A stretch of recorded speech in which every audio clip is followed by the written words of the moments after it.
नमस्कार बहनों और भाइयों, यह एक खास वीडियो लेकर के हम आपके पास आए हैं। जो लोग वनाधिकार कानून के तहत जंगलों पर अपने परंपरागत अधिकार की मान्यता दिलाना चाहते हैं, उनको इस वीडियो में पूरी प्रक्रिया तफसील के साथ मिलेगी। इस वीडियो में जंगलों में रहने वाले अनुसूचित जाति जनजातियों और अन्य परंपरागत वन निवासियों के अधिकारों, उनके संरक्षण और संवर्धन से जुड़ी महत्वपूर्ण बातें बताई जा रही हैं। इसके साथ ही हम आपको बताएंगे कि जिस ज़मीन पर आप रहते हैं या खेती करते हैं, उस पर अपने हक के लिए आवेदन कैसे करें। अपने दावे को पुख्ता करने के लिए एक आवेदन पत्र भरना पड़ता है, तो उस आवेदन को कैसे भरें और उसके साथ और कौन कौन से कागजात आपको देने होंगे, यह पूरी जानकारी इस वीडियो में है। तो बने रहिए इस वीडियो के अंत तक। तो मित्रों, सबसे पहले जानते हैं कि इस वीडियो में हम किन किन बिंदुओं पर चर्चा करेंगे। तो सबसे पहले वन अधिकार अधिनियम 2006 एक परिचय।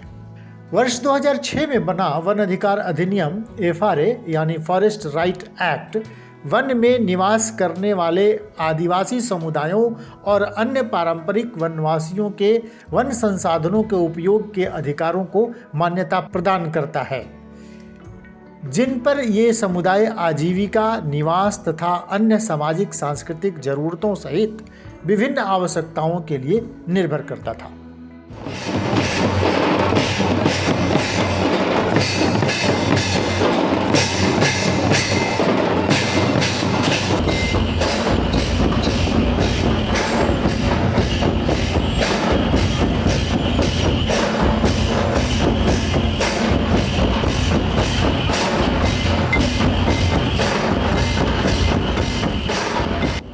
देश की गुलामी के समय और उसके बाद आज़ादी के बाद भी देश में राज्य वनों को समेकित करते समय वहां निवास करने वाली अनुसूचित जनजातियों एवं अन्य परंपरागत वन निवासियों की पैतृक जमीन पर उनके अधिकारों एवं उनके निवास को पर्याप्त रूप से मान्यता नहीं दी गई। इस ऐतिहासिक अन्याय को दूर करने और वनों में जैव विविधता के संरक्षण, पारिस्थितिकीय संतुलन बनाए रखने तथा वनों के संरक्षण और संवर्धन के लिए अनुसूचित जनजाति एवं अन्य परंपरागत वन निवासी अधिनियम 2006 लाया गया।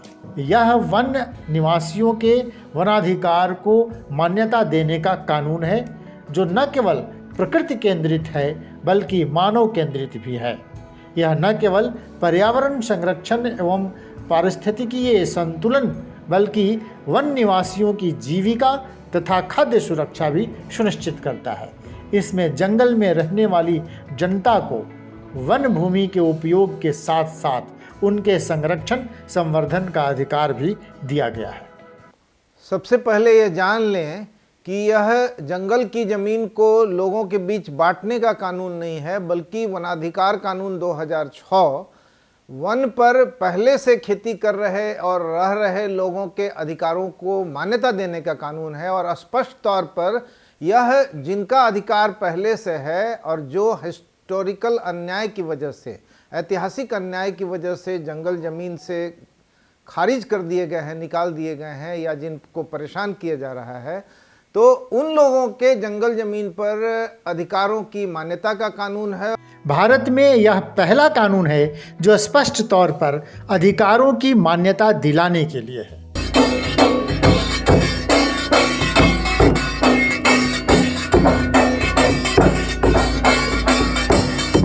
वनाधिकार कानून को जानने के लिए जो जरूरी दस्तावेज हैं, आइए मिलकर जानें। तो इस कानून को जानने के लिए 5 दस्तावेज बेहद जरूरी हैं। वो इस प्रकार हैं। पहला, वन अधिकार कानून 2006।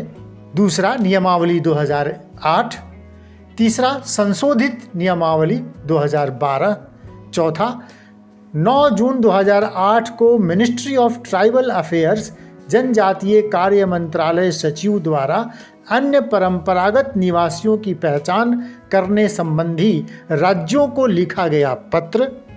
और पांचवा, FAQ यानी फ्रीक्वेंटली आस्क्ड क्वेश्चन, जो 40 पेज का दस्तावेज है, जो मिनिस्ट्री ऑफ ट्राइबल अफेयर्स और यूएनडीपी के द्वारा तैयार किया गया है और यह क्रियान्वयन के मार्ग में पैदा हुई दुविधाओं का समाधान बताता है। कानून में प्रावधान किया गया है कि मिनिस्ट्री ऑफ ट्राइबल्स अफेयर्स जनजातीय कार्य मंत्रालय कानून को व्याख्यायित करने की कानूनी एजेंसी है। ध्यान से देखिए, इस वीडियो में आगे आपको समझाया गया है कि वनाधिकार कानून 2006 के माध्यम से आपको वन में किस किस तरह के अधिकार प्राप्त होंगे। वन भूमि से मतलब है किसी वन क्षेत्र के अंतर्गत आने वाली किसी प्रकार की भूमि। ये इस प्रकार है: पहला, अवर्गीकृत वन; दूसरा, असीमांकित वन; तीसरा, विद्यमान वन या समझे गए वन; चौथा, संरक्षित वन; पांचवा, आरक्षित वन; छठा, अभयारण्य और राष्ट्रीय वन। ये सभी प्रकार के वनों पर लागू होता है। व्यक्तिगत अधिकार के तहत स्वयं की खेती तथा निवास की जमीन पर मान्यता देना है। 13 दिसंबर 2005 वन में रहने वाले आदिवासी और अन्य परंपरागत वन निवासी चाहे किसी राज्य या केंद्र शासित राज्य के निवासी हों, यदि उन्होंने 13 दिसंबर 2005 के पहले वन भूमि में कहीं भी खेती या वास किया हो, तो उस जमीन पर उनके अधिकार को मान्यता मिल जाएगी।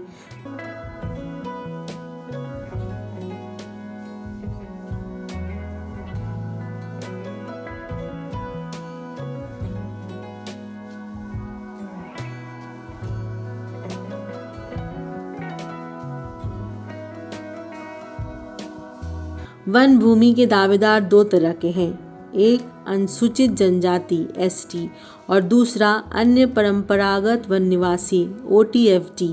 वनाधिकार कानून को लागू करने की नोडल एजेंसी ने बार बार ये स्पष्ट किया है कि परंपरागत वन निवासी ओटीएफडी के लिए भी वन भूमि पर व्यक्तिगत अधिकार की दावेदारी का समान हक है और ये 13 दिसंबर 2005 से लागू होता है।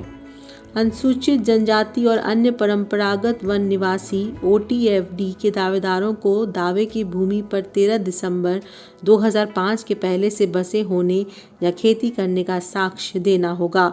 इसमें कानून निर्माताओं द्वारा 14 तरह के साक्ष्य सुझाए गए हैं। इनमें से 2 साक्ष्य या इनसे मिलते जुलते प्रकार के 2 साक्ष्य देकर दावा किया जाएगा।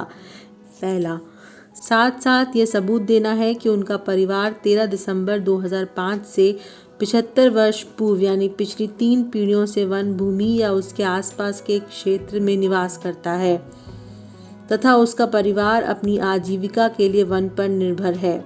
2, जबकि अन्य परंपरागत वन निवासियों 13 दिसंबर 2005 के पूर्व से निवास या खेती के साथ साथ ये भी सबूत देना है कि उनका परिवार 13 दिसंबर 2005 से 75 वर्ष पूर्व से यानी पिछली 3 पीढ़ियों से वन भूमि या उसके आसपास के क्षेत्र में निवास करता है तथा उनका परिवार अपनी आजीविका के लिए वन पर निर्भर रहा है। वनाधिकार वंशगत होगा परंतु हस्तांतरणीय नहीं होगा और पति पत्नी दोनों के नाम से होगा तथा वारिस की अनुपस्थिति में निकटतम व्यक्ति को वंशगत अधिकार के रूप में मिलेगा। इनका प्रावधान कानून की धारा 4(4) में है।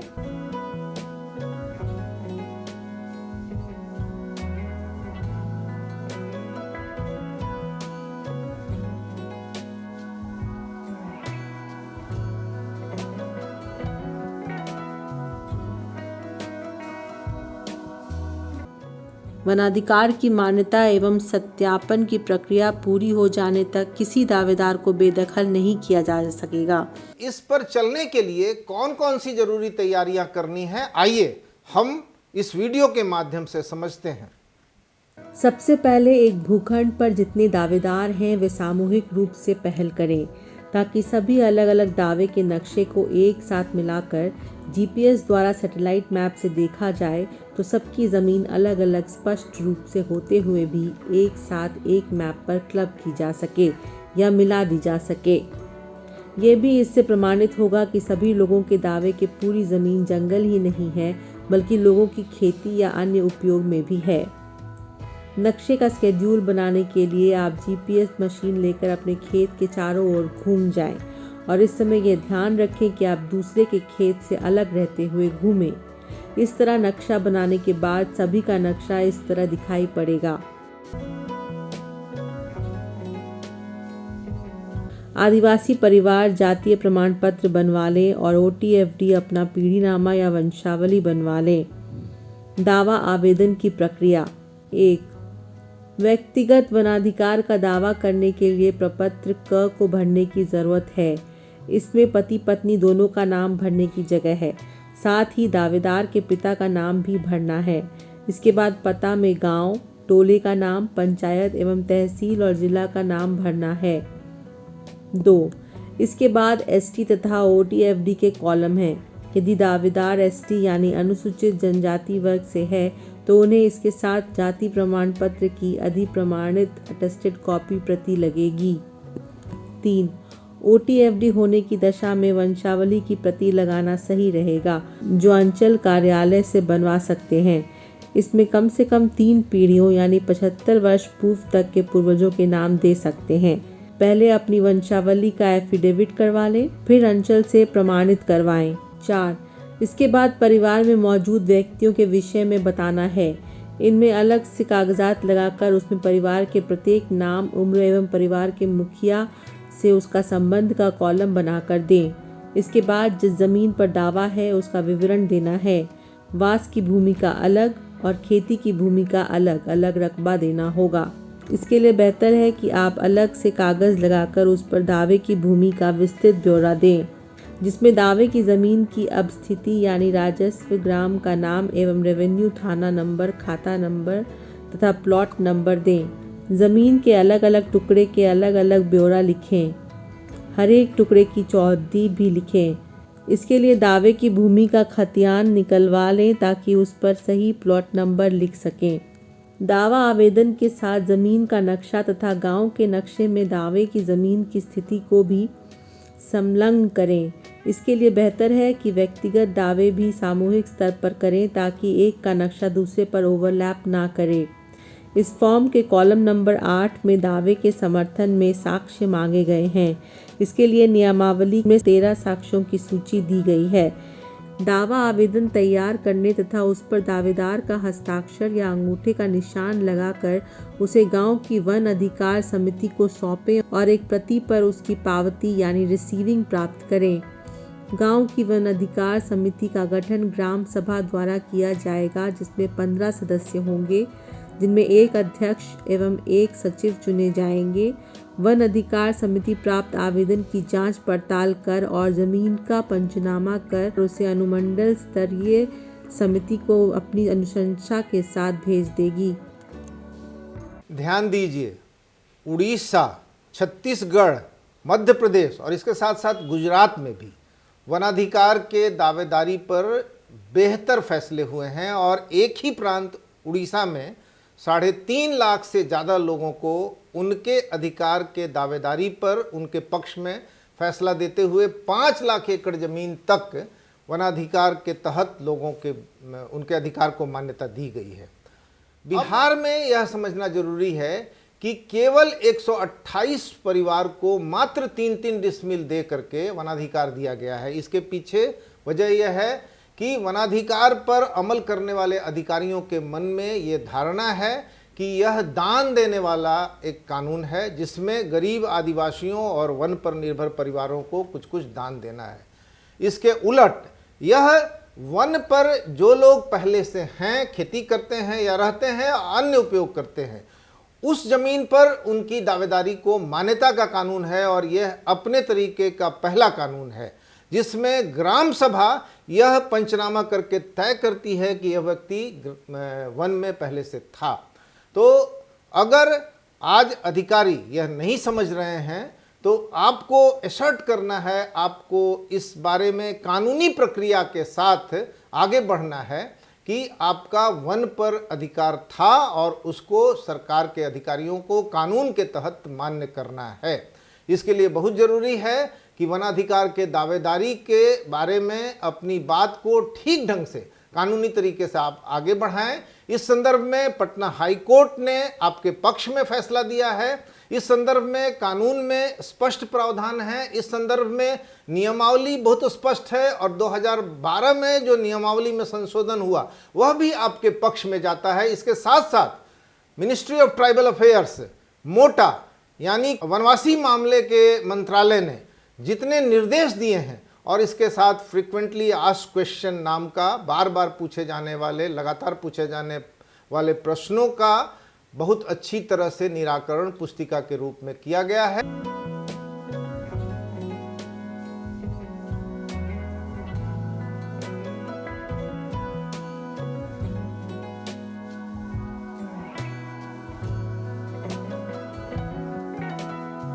तो यह संभव चीज है जो आप कर सकते हैं, क्योंकि आपके फेवर में जहाँ सारी चीजें हैं और अधिकारियों को भी आप समझा सकते हैं।